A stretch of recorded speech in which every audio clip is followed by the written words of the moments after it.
আসসালামু আলাইকুম রহমতুল্লাহি বারাকাতুহু। Breaking news. ভারতে মাঝ আকাশে ভেঙে পড়ল এয়ার অ্যাম্বুলেন্স। 7 আরোহী সবাই নিহত। এয়ার অ্যাম্বুলেন্স মানে বিমানই, কিন্তু ছোটো বিমান আর কি, এয়ার অ্যাম্বুলেন্স। ভারতে আকাশপথে ফের ভয়াবহ দুর্ঘটনা। রাঁচি থেকে দিল্লিগামী একটি এয়ার অ্যাম্বুলেন্স মাঝ আকাশে যোগাযোগ হারিয়ে 4 খণ্ডে ভেঙে পড়েছে। বিমানটিতে মোট সাতজন ছিলেন। শেষ খবর অনুযায়ী 7 জনেরই মৃত্যু হয়েছে।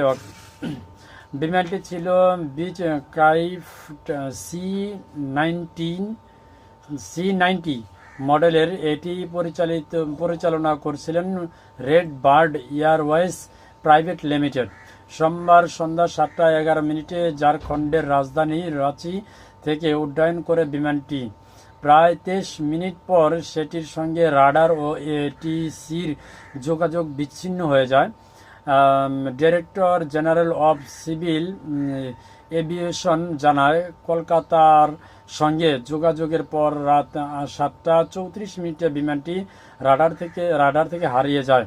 পরে চাতরা জেলার সিমারিয়া থানা এলাকায় এর ধ্বংসাবশেষ পাওয়া যায়।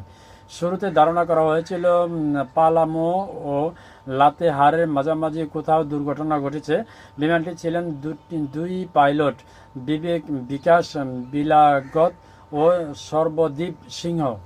এছাড়াও ছিলেন এক রোগী, 2 জন সরকারি, একজন চিকিৎসক ও একজন প্যারামেডিক। 41 বছর বয়সে ওই রোগীর শরীরের 63% পুড়ে গিয়েছিল। তিনি আইসিইউতে চিকিৎসাধীন ছিলেন এবং উন্নত চিকিৎসার জন্য তাকে দিল্লিতে নেওয়া হয়েছিল। জেলা প্রশাসনের উদ্ধারকারী দল ঘটনাস্থলে পৌঁছালে দুর্ঘটনার কারণ খতিয়ে দেখতে এয়ারক্রাফট অ্যাক্সিডেন্ট ইনভেস্টিগেশন ব্যুরো বা AIB তদন্তে নামানো হয়েছে।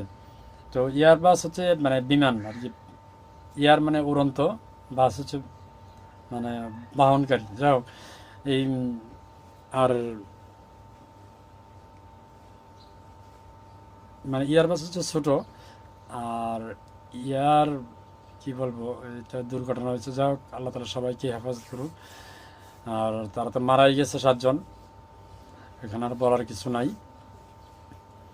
আল্লাহ সবার পথ সঠিক চলার জন্য তৌফিক দান করুক। আমিন।